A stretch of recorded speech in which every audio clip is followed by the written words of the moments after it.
Welcome to this week's class in Chassidus. We're going to be learning a beautiful Chassidic discourse in honor of, now that we're between Pesach and Shavuot, and it's customary to learn every week Pirkei Avot.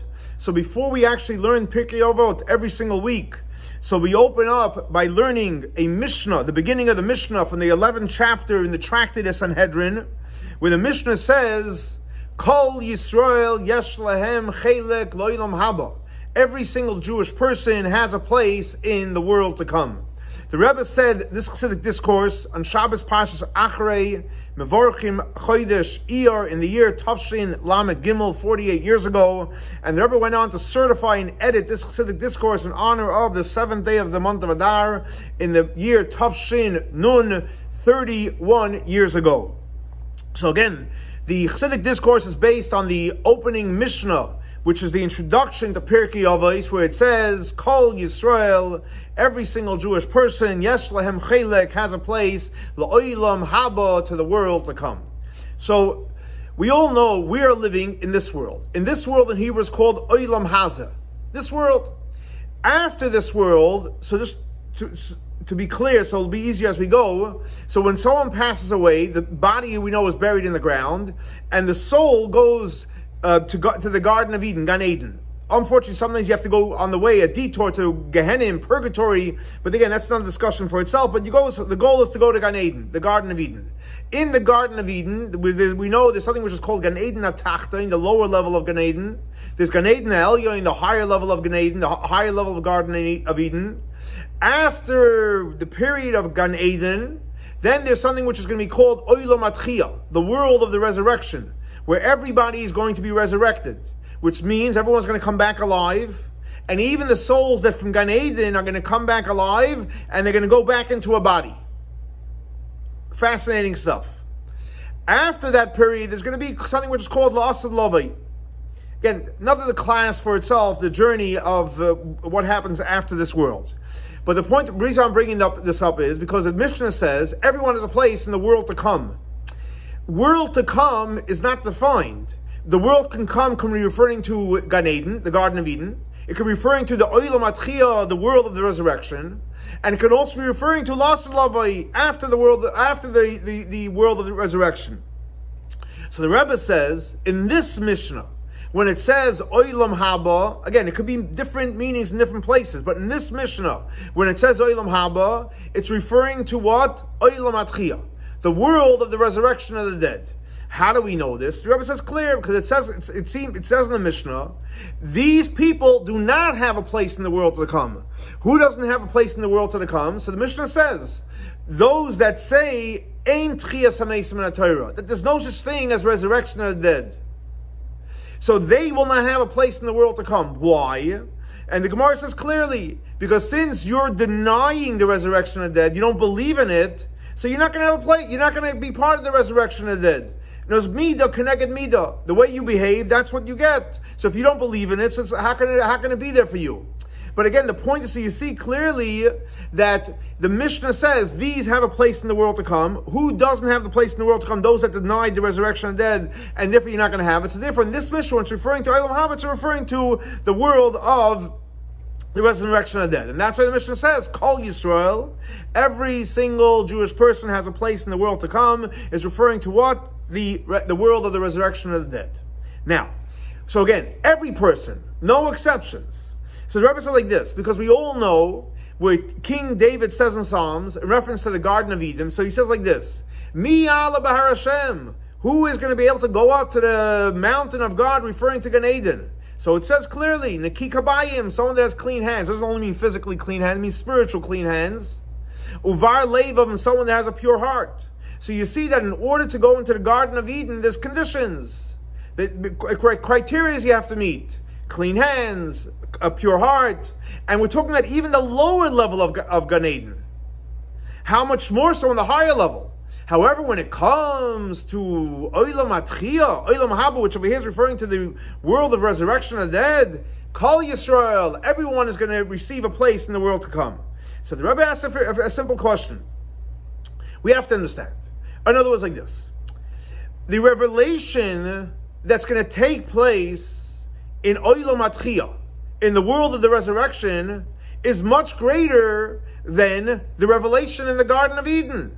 And the world of resurrection of death, the revelation is even going to be greater, not only the lower level of Garden of Eden, because we know there's a lower level and there's a higher level. So it's even going to be higher than the higher level of Garden of Eden. Olam HaTchiyah is going to be even higher.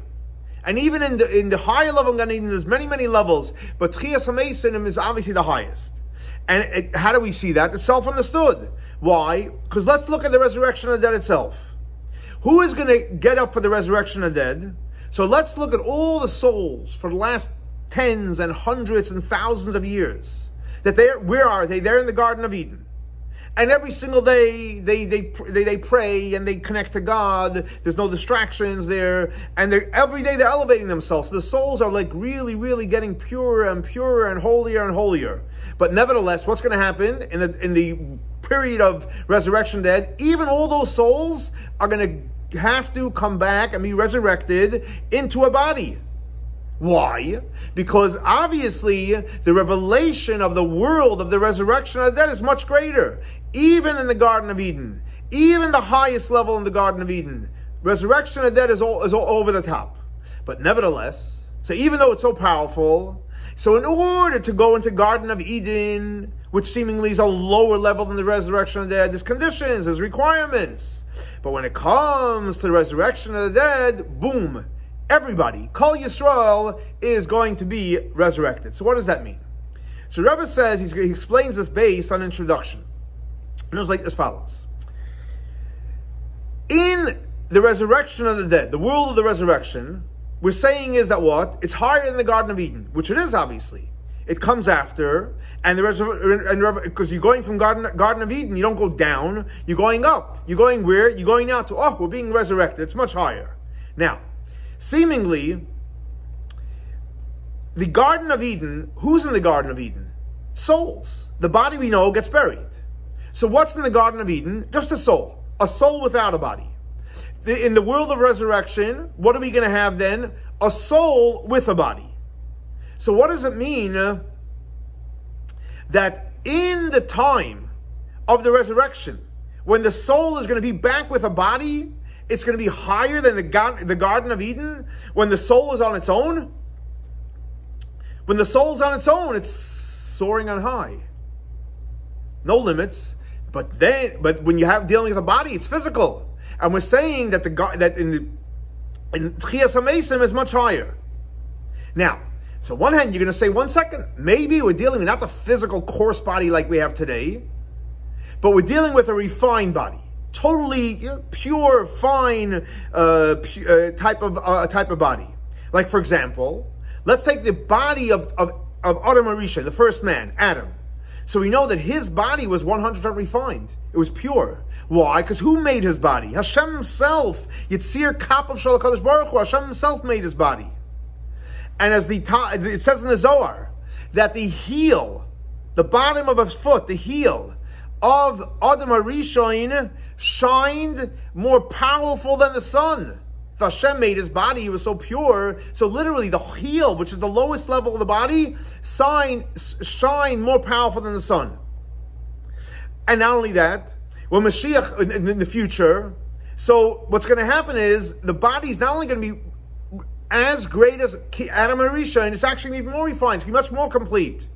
So therefore, perhaps that's the reason why Olam HaTchiyah, even though it's going to be a body, but it's going to be refined. So the Rebbe says that helps us understand why that even though it's going to be a soul and a body, but nevertheless the body is going to be able to receive the powerful revelations that are taking place then. Why? Because it's going to be totally refined. Fine, I get that. But nevertheless, how can you say that the revelation that's going to be in the future is going to be specifically to a soul and a body versus the way it's in Garden of Eden, which without a body? And I was like this. Even though in the future, the body is going to be totally complete. It's going to be totally pure. But nevertheless, it's still a body. If you're calling it a body, you can't say it's not a body. It's a refined body. It's a pure body. It's a body that's going to shine off light, but it's still a body. What does that mean by when we say it's a body? That means it has limitations. It's a physical body. And because it has a physical limitation, so even if it's the most refined body, there's no way it's more refined than just spirituality. It's not more refined than the soul itself. The soul is spiritual. It's not limited to a body. The body has its limitations. Like, for example, the body, because it's physical, it has limitations of space. It has limitations of time, which is unique to something physical. But nevertheless, so we're dealing with a body, and yes, it's refined like Adam, and it's going to be even more refined, it's going to be more complete, but it's still physical. But nevertheless, in order for the souls, all the souls that were in the Garden of Eden for tens, hundreds, thousands of years, so they should be able to receive the powerful gift of light, which is going to be in the future after the world of Tchias HaMeisim. No, they have to first go back into a body. Why? In other words, like this. One of the differences between the revelation that takes place in the Garden of Eden and the tremendous revelation that's going to be in the future, in order to receive the powerful, beautiful energy of the Garden of Eden, what has to happen? The soul has to disconnect from the body. The body gets buried, and the soul goes up on high to enjoy the beautiful power energy of the Garden of Eden. Not only does it have to disconnect from the body, when the soul leaves this world, in order for it to go into the Garden of Eden, so it has to, just like, for example, today we have a physical mikveh, where a person goes inside the mikveh to purify himself. So that's a physical mikveh with regular water. But for the soul to go into the Garden of Eden, the Zohar tells us it has to be immersed in something which is called a Nahar Dinur, which is a very, very powerful spiritual transformation that takes place, up to the point, it's almost like a shocker, where the immersion in the Nahar Dinur causes the soul to forget about everything that happened in this world. Because you can't go into Gan Eden remembering things of this physical world. It's not going to allow you to experience it. So in order to go from this world, we're not talking about the body is buried. We're talking about the soul. Even for the soul to go from this world onto the spiritual world of Gan Eden, it has to be shocked out. It has to forget about everything that happened in this world. And the same, so that's only to get to Gan Eden. Once it gets to Gan Eden, and it wants to go from one level to the next level, wants to elevate himself, every single elevation that you go through, you have to forget the understanding and the pleasure of the previous level. And I was like this. If you're in a certain level and you want to go to the next level, if you're still living in that world, it's hard to go to the next level. You have to be willing to let go of everything. What's the expression? Let go and let God in. You have to be willing to let go. So when the soul leaves the world, it totally lets go of everything. And it goes through this spiritual mikveh that allows it to forget everything. Then it goes into Gan Eden. Even in Gan Eden, it forgets more and it goes to the next level. So every level leaves off whatever it achieved of satisfaction, intellectual or spiritual or emotional or enjoyable, any type of satisfaction, forgets, and it keeps on climbing. Now, so you see that the journey in Gan Eden is a disconnect from the physical reality, and it's a disconnect from previous levels. But what happens when you want to go into, wow, off the chart? We're going to skip over Tchias HaMeisim till Asid Lava in the future. Whoa, you got to come back into the body. What does that mean? Why are you going back into the body? You were working on Eden to forget the body, to forget the physical world, and here we're going back into the physical world. So the Rebbe says, in order to understand this, he's going to explain based on a verse that says like this. It says in the Torah, Zois HaTorah. This is the Torah, Adam. Man, what does that mean? So the Torah says, Zois HaTorah, this is the Torah, Adam man. What does that mean practically? So the Rebbe says that the Torah is compared to Adam, to man. What does that mean practically? He says like this. Every single Adam, every single human being is a combination, a mixture of what? A body and a soul. Every single person has a physical body and has a soul. No soul, the person's dead. Soul without a body, that's in the Garden of Eden. This world, every human being is a combination, soul and a body. Now, that's by Adam. So what does the Torah say? Zoisa Torah Adam. Just like Adam has a body and a soul, so the same thing also when it comes to Torah, Torah has two components also. There's the body of the Torah, which we'll soon explain what it is, and there's the soul of the Torah. That's specifically in the Torah. So humans have a body and a soul. Torah has a body and a soul. The Rebbe says in general, we're going to introduce now the idea of mitzvahs. In general, that's the difference between Torah, learning Torah, Torah's Hashem, and doing mitzvahs. In other words, like this. Mitzvahs, Hashem gave us 613 commandments, 365 negative commandments, and 248 positive commandments. The 248 positive commandments are actually called Evarim de Malka, limbs of Hashem. Just like we have limbs in our body. 248 limbs. So that is mitzvahs. Mitzvahs represents what? Limbs, physicality. Torah, on the other hand, Torah is called the blood of the soul. What does Torah do? Torah draws in life and vitality into the limbs of the mitzvahs. So mitzvahs is like limbs. Every time you do a mitzvah, you're adding another spiritual limb to your body. And every time you learn Torah, you're fusing it with blood that's going through it. Based on that, you see that mitzvahs is more connected to something physical, limbs, and Torah is more connected to something spiritual, the blood, the infusion, the vitality, the energy. So that's why mitzvahs, because it's more physical, it's a limb, mitzvahs are always associated with a certain time. Like, for example, Shabbat is once a week. Yom Tovim are certain times of the year. Or it's certain mitzvahs, tefillin, we put on by day, not by night. Every mitzvah is associated with time, limited to time, and also to space. Mitzvahs have a structure, it's something physical.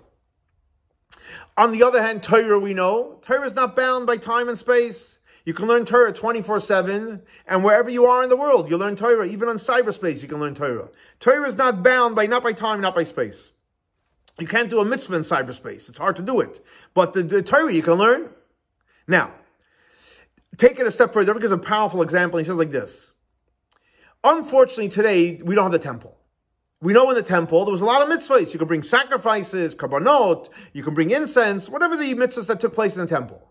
Today we can't do it. Those mitzvahs, because they are physical, they're materialistic mitzvahs that you needed a space, the temple. You needed on the time when we had the temple. You can't do it today physically. On the other hand, what do we know? It says that if you sit and learn about the mitzvahs that took place in the temple, like for example, you learn about the sacrifice of a korban oila, a sacrifice which is totally as a gift to Hashem, or any other sacrifice. It's as if you brought that sacrifice. As if you brought the sacrifice? What do you mean? There's no temple. How are you bringing the sacrifice? So the Torah has the power that when you learn about something, it's as if you do it. Why? How does that work? And Rebbe explains very simple. Because even though you're not doing it in the time of the appropriate time and the space, etc. But since Torah is not bound by time and space, so therefore you can learn today about a sacrifice as if you brought the sacrifice. Mitzvahs are confined to time and space, and Torah is not confined to time and space. In other words, like this. That's in reference to what? Torah and mitzvahs. And the same thing also, the body, our physical body, is confined. Space. It takes up space. And also, it's confined to time. You're here now, and you're not there now. You can be there later, and not here then later. On the other hand, the soul, our neshama that we have, is spiritual. Our soul is not confined to time and space. You can be physically sitting here, and your mind, your heart, your soul could be elsewhere. Both in time and both in space. Now, just like it's in reference to Torah and mitzvahs, that Torah is not constricted to time and space, and mitzvahs is constricted to time and space. Same thing also applies to Torah and mitzvahs of the person that is observing the mitzvahs. In other words, when you're learning Torah, that's more connected to the soul of the person learning Torah. And when you're doing mitzvahs, it's more connected to the body of the person doing the mitzvah. Now, so here you have two components. You have Torah and mitzvahs. Neshama and guf. Now, what did we just learn? What's seemingly more powerful? Torah. Because Torah is like the neshama, not limited to time and space. You can learn about Torah of certain mitzvahs, and even though you can't do it today, it's because if you did it. Mitzvahs, on the other hand, are limited to time and space. So seemingly, Torah is much higher than mitzvahs. And that's correct, the way we just learned it. But the Rebbe says, this that we just learned, that Torah is more higher and more spiritual, more powerful than mitzvahs, it's only in the world of revelation. The way we see it, yeah, mitzvahs, you need a certain space, a certain time, got it. Torah is not limited in the world of revelation. But let's look at the source of Torah and the source of mitzvahs. So when you look at the source of Torah and the source of mitzvahs, so again, to be clear, in reality, Torah is much higher. Torah is not limited to time and space. Mitzvahs is limited. But the source, mitzvahs are actually sourced much higher than Torah. Why? Very simple. Where does Torah come from? So we all know, let's go back to our chart of the Sfirot. So you have Keser, which is the highest Sfira. And in Keser you have Tainug and Rotzain. And then you have the next set of spheres as Chachma Bina Das, which is the intellect. And then you have the emotional spheres, Chesed, V'Rut, Feres, Netzachod, Yisoin, Malchus. Now, where does Torah come from in the world of Sfirot? The spheres apply to us, applies to the way Hashem created the world. So where does Torah come from? From which Sfira? It comes from Chachma. It's the first of the intellectual spheres. Mitzvahs, which sphere does mitzvah come from? Mitzvah comes from Keser, the lower level of Keser, Rotzain. So Torah, the source of Torah is Chachma. The source of mitzvah is Rotzain, which is higher than Chachma. So again, we just learned that in reality, in Revelation, what's higher? Torah is much higher than mitzvahs. But in the source, Torah is only from Chachma. I mean, not only it's great, it's powerful, it's Chachma, but it's from Chachma. Mitzvahs, on the other hand, comes from Rotzain. And Rotzain is higher than Chachma. Take it a step further, the Rebbe says, a step further. Even after Torah and mitzvahs come down into this world, if you look a little deeper, you'll see that mitzvahs is more powerful. Why? Because when you learn Torah, what are you learning about? Sit and learn. You're learning Torah, right? And it's important what are you learning about? You're learning about the mitzvahs. You're learning about the mitzvahs. So what's the subject matter? The mitzvahs. You're learning about the mitzvahs. So if you're learning about the mitzvahs, what is more important? If you drop deeper, yeah, mitzvahs are more important. I'm learning about the mitzvahs. The mitzvahs are the important things.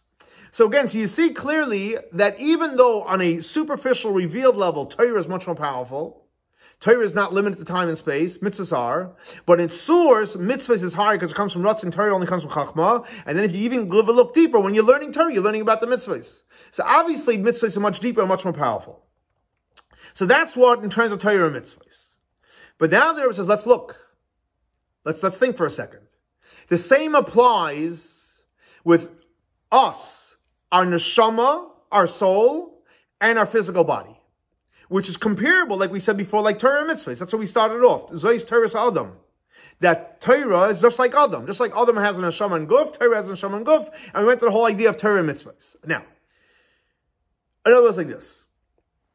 You have a soul, and you have a body. The body, where does it get its vitality from? From the soul. What happens when the soul leaves the body? Body goes back in the ground. It's over. So if you look at the soul and you look at the body, what's more powerful? For sure the soul. Because the soul gives the body its life force. The body's just the body. Not just, it's a body. But its source comes from the neshama. Now, just like we said before, the Torah is higher than mitzvahs. But let's look at the source of the neshama and the source of the guf. The source of the body is much higher than the source of the neshama. And like the Rebbe brings, where it's explained that the love and the connection that Hashem has with the Jewish people, So there's two connections. One is Hashem has a connection to us with our soul. He has a connection to us with our body. The connection Hashem has with our soul is, like it says, Bonim atem laHashem Elokeichem. We're compared to Hashem's children. What does that mean? So think about a love that a parent has for a child. A love that a parent has for a child is natural. It's not unnatural. It's unnatural not to love your children. It's unnatural not to love your children. But it's a natural thing to love your children. In other words, so what's the source? What's the source that Hashem loves us? Because Hashem loves us because there's something to love. Our soul is beautiful. It's part of God. So it's not that the love is coming from Hashem. We are lovable. We are lovable. So the love is not necessarily coming. Hashem had to do some serious soul searching. I really love this kid. He's his kid. We're his children. He loves us. We are his children, so he loves us. So the loving relationship that Hashem has with us is because we're lovable. We're his children. It's a natural love. Now, which is great. It's beautiful. Now, but let's look at the love for the body. The love that Hashem has for our body, what's so wow about a body? It's a body. It's all it is. We come from the earth. And it's not even like a child. It's an internal love. It's just a body. So why does Hashem love our body? And the answer is, like I brought in many places and said this, because for some reason, Hashem chose. In the first case, Hashem loves us because we're lovable. It's our soul. There's something to like. The body is just like it was a piece of earth. But for some reason, Hashem chose to love our body. Why? In Hebrew, it's called Bechira Chavshit. Free choice. Hashem chose not because it looks good, not because it tastes good, not because it smells good, not because it feels good. Hashem chose. Hashem chose to love our body. Now, when you're choosing just because, you know what that's called in Hebrew? It's called Bechira Atzmit. It's called choosing from the essence of Hashem. Hashem went into his essence, so to speak, and he says, I love this body. Why? I love it. No reason, no rhyme or reason. It's called Bechira Atzmit. Hashem chose it. Now, so the love that Hashem has for the soul is an external love. The love that Hashem has for the body is much deeper. To take it a step further, why is the soul feeding the body? The soul is a godly soul. Why is it choosing to feed the body? And the answer is because the soul realizes that in its source, the body is actually much higher. Hashem chose the body. Just like, for example, we said before, that when you learn Torah, you're learning about the mitzvahs. Why? Because a mitzvah is higher than Torah, obviously, in its source. The same thing also, the soul is feeding and giving energy to the body because it realizes the body is obviously coming from a much higher source. So again, we learned two things. A, when in reference to Torah and mitzvahs, Torah seemingly is much more powerful on a revealed level. Mitzvahs is on a lower level, but in its source, mitzvahs is much higher. It comes from Ratzain.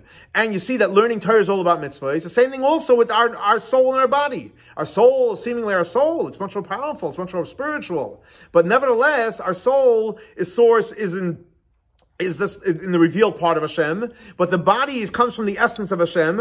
And as we see that the soul takes care of the body because it knows that it's from a much deeper place. Now, we all know that when it comes to the obligation of doing mitzvahs, so everyone's equal. Everyone has to observe all the commandments, all the positive commandments, all the negative. You have to observe it. It's not like this person only has to do these. This person only these. No, there's no such thing. There's no exemptions. There's no elitist. When it comes to the mitzvahs, negative precepts everyone has to do. Positive ones, everyone has to do. Women are exempt from certain mitzvahs, but everyone has the same shopping list. Everyone has the same to-do list. 613 commandments. That's when it comes to mitzvot. Everyone is equal. On the other hand, when it comes to learning Torah, so we know it says clear in Shulchan Aruch that there's different levels of responsibility and commitment of how much to learn Torah. For example, someone that sits a whole day and doesn't have a job and just sits at home or sits at work or sits in the synagogue, whatever you're sitting here, you have no responsibility. Someone that's, in Hebrew it's called a yoshev oil, someone that's sitting in the tent, someone that is not out there with a job or any other responsibility. So then you have an obligation of higisa bo yoimim v'layla. The Torah says clearly, you should study Torah by day and by night. Because someone that has no responsibility, the default setting is you have to learn Torah by day and by night, 24/7. Someone that's busy, they have a response. They have to take care of support their family. They have other community projects, etc. So then they're able to get away with the minimum of a chapter in the morning and a chapter in the evening, and then obviously there's many variations in between. So it's either an extreme where you have to learn 24/7, besides obviously you have to sleep or take care where you have to. The other extreme is a chapter in the morning, a chapter at night, and then you have many different variations all in between. Now, why is that? When it comes to Torah, there's so many different levels. It comes to mitzvahs, one blanket list for everybody.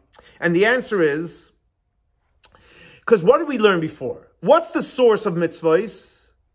Keser. In Keser, Ratzain Hashem. Ratzain. So mitzvahs come from where? From Keter, and specifically from Ratzain. In Ratzain, there's no higher and lower. There's no right, left. Ratzain, will. It's all equal. It's above his chalkut. Like, for example, all the spheroids, they're premius. There's different levels. Keser is really a makif. It's all-encompassing. So Keser is all-encompassing, and that's why the mitzvahs apply to everybody. On the other hand, Torah comes from where Chachma. Chachma is one of the sphirot. And in the spheroids, there's different levels and different personalities, etc. And in Chachma, there is different degrees and different levels and so on and so forth. So because Torah comes from Chachma, therefore there's different requirements and different people. On the other hand, mitzvahs come from Ratzon. There's no difference. So the Rebbe said you can say also the same thing applies when it comes to learning Torah and doing mitzvahs in reality. And it was like this. When it comes to doing a mitzvah, everybody has to do the mitzvahs.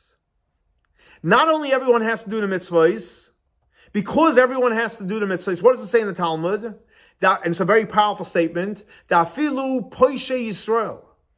Even somebody that's rebelling against Hashem, you ready for this? Melayim mitzvahs karimoin. A pomegranate is full with seeds. Some people say 613. I never counted. But they're full of seeds, full of mitzvahs. Even someone that's rebelling against Hashem is full of mitzvahs. Why? Because there's 365 negative commandments. Even when you're a rebel, you're not necessarily transgressing the negative ones. And every single person, even in their rebellion, they do this mitzvah, they do that mitzvah. So even someone that transgresses is full of mitzvahs. There's no such thing as someone that doesn't have mitzvahs. There's no such thing. It's impossible. Even if you do nothing, you already have mitzvahs because you didn't transgress. It's hard to it's almost like impossible to transgress every mitzvah. It's impossible, possibly. So every single person is full of mitzvahs, full of plenty of mitzvahs. On the other hand, when it comes to learning Torah, guess what? Unfortunately, we know there's a concept called an Am Haaretz, someone that never learned. Whether intentionally or unintentionally, it's possible that you never learned. So it's possible that someone never really learned Torah, or learned and really forgot Torah. So you could be empty. You ask someone, you want to share Dvar Torah? I don't know. And it could be he really doesn't know, whether either he never learned or he forgot. Mitzvahs, on the other hand, everybody did a mitzvah, is doing a mitzvah, will do a mitzvah. Why is that?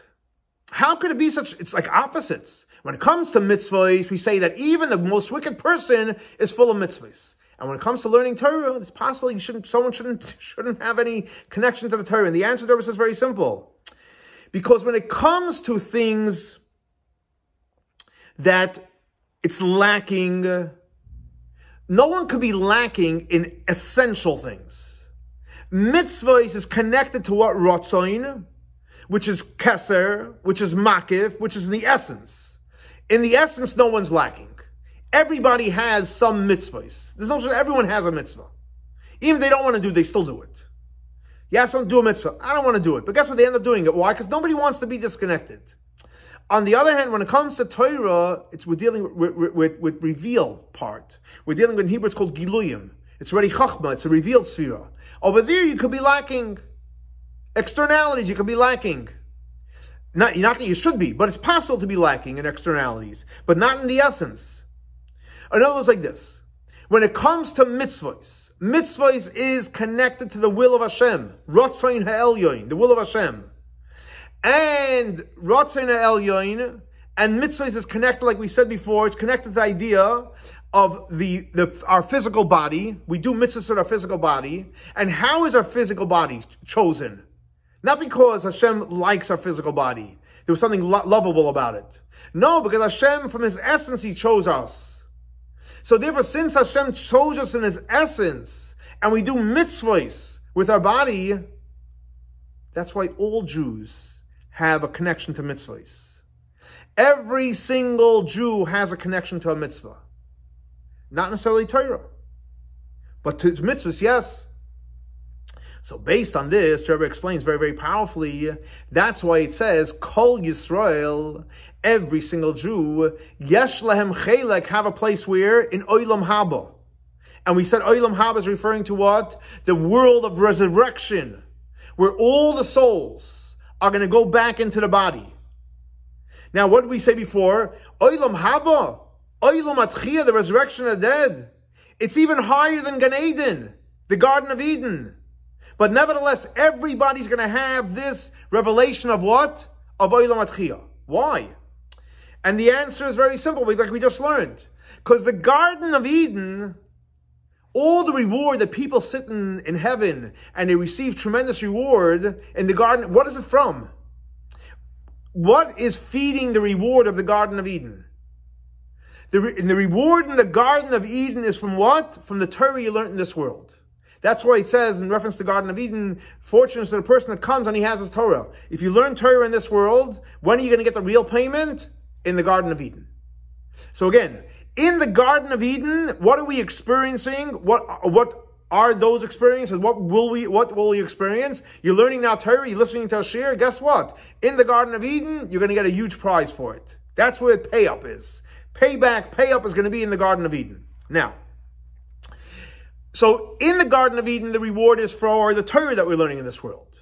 But in the future, and it's referring to the future after Gan Eden, in the world of resurrection of the dead, when the souls come back in the body, then you're going to receive the reward. All the tremendous revelation you're going to receive is going to be based on mitzvahs that you do in this world. Now, it's beautiful. So since doing a mitzvah, and we just learned, who does mitzvahs? What did we just learn? Even wicked people have tons of mitzvahs. Every Jew has tons of mitzvahs. So, so since every Jew has mitzvahs, and when is the reward for the mitzvahs? Gan Eden, no. Gan Eden is the reward for Torah. So in Tchias HaMesim, what's the reward then for the mitzvahs? So therefore, Kol Yisrael, every single Jewish person will have a place in the world to come, which we're referring to Olam Atchia, Neshamis Begufim. That's a reward for the mitzvahs we're doing in this world. And that's why, specifically, in the world of resurrection, the souls are going to be going back specifically into a body. Why? Because mitzvahs are connected to the body. Just like Torah is connected to the soul, mitzvahs are connected to the body. The Rebbe goes on to say as follows, that when in the world of resurrection of the dead is going to be for souls in the bodies, and there are certain souls that were for years, thousands of years maybe in Garden of Eden, but they're going to come back into the body. Why is that? So Rebbe quotes famous Maamar Chazal that says as follows, Godel Talmud is great. Why is Talmud great? Because Talmud causes you to do mitzvahs. There's debate in the Talmud. What's greater? Talmud, learning Torah, or doing mitzvahs? And back and forth. What do they come to the end result? That the truth is that Talmud is actually greater. But you know why Talmud's greater? Because it causes you to do the mitzvahs. It's like a catch-22, you can go in circles. So Talmud is greater, but only Talmud is greater because, so technically really action is greater, but Talmud is greater because it causes you to do mitzvahs. In other words, like this. So really, mitzvahs is greater. But since Talmud causes you to do the mitzvah, therefore Talmud becomes greater. Talmud becomes greater. So the Rebbe says the same thing also, like we find in the famous Chassidic thesis from the Rebbe Rashab in the year Tafrei Shamach Vav. He says like this, that when someone learns Torah, it's amazing. You're learning Torah, you're connecting to the Neshama, it's powerful lights. However, when you learn Torah to try to know what is the halacha, what is the maisa, what is the action, how do we have to behave from this? So then you have to actually think deeper, you have to crystallize it, and you come to more of a greater depth of the Torah because you have to relate it to action. So that's why even the souls that were in the Garden of Eden for years, thousands of years, guess what? They're going to be coming back into a body. Because in the body is when you connect to the essence of Hashem. So based on this, Rebbe says, we can basically say that in the benefit of the Torah that we're going to have in the future, in other words, what's the Torah in the future? When Mashiach comes, the Torah of Mashiach, right now in this world we have the Torah of Moshe Rabbeinu from all the, all the Torah of this world. But there's going to be in the future, after Garden of Eden, after Tchias Meis, we're going to have the Torah of Mashiach. So there's two powerful ideas when it comes to the Torah of Mashiach. In other words, one is the power of Torah itself. Torah is very powerful. Torah is Hashem, it's very powerful. But we're also going to have the power of Torah through doing the mitzvahs. Because Torah in itself is very powerful. But when you take Torah and you infuse it by doing the mitzvahs, so the Torah gets another whole level that has the benefit not only of Torah, but also the benefit of mitzvahs. And the Rebbe says the same thing also applies to our souls. In other words, besides the fact that we're going to see the power of our neshama, how neshama is so powerful, but also the neshama is going to receive the tremendous revelation of the body as well. You know, like we learned before, the fact that Hashem shows specifically on the body. And Rebbe finishes off and he says like this, it should be the will of Hashem by doing our physical work, our spiritual work, and specifically our work of spreading Chassidus throughout the world, like we're learning now on the internet and sharing it with so many people, and everyone should, you learn something, share it with someone else. Spreading the teachings of Chassidus will merit to learning Torah Shel Mashiach, the Torah of Mashiach, the Torah of Mashiach, from the mouth of Mashiach, very, very soon, and very, very quickly with the revelation of Mashiach. Why? Because obviously the teaching of Mashiach is going to compose, as the Rebbe says, two components. One is Torah in itself, which is very powerful, but also the Torah, which is transfused with a mitzvah, and by doing that, obviously, it reaches what? A whole different level. So obviously, again, it's a beautiful Chassidic discourse. We learn about Olam Haba, Olam Atchiyah, but it also teaches us the importance of learning Torah, because by learning Torah, you connect to the infinite light of Hashem, and you'll have what to benefit from the tremendous revelation in the Garden of Eden, but also the importance of doing mitzvahs. Because when you do mitzvahs, you're actually creating a spiritual bank account for the Olam Atchiyah, when you'll be able to benefit from the tremendous light that you're creating by doing mitzvahs in this world. So let's hope and pray that we continue to learn Torah, to do mitzvahs, and hopefully, God willing, before the next class, we'll have the tremendous revelation, and we'll be able to learn, as the Rebbe finished off by saying, the Torah of Mashiach from the mouth of Mashiach. Have a great and blessed week.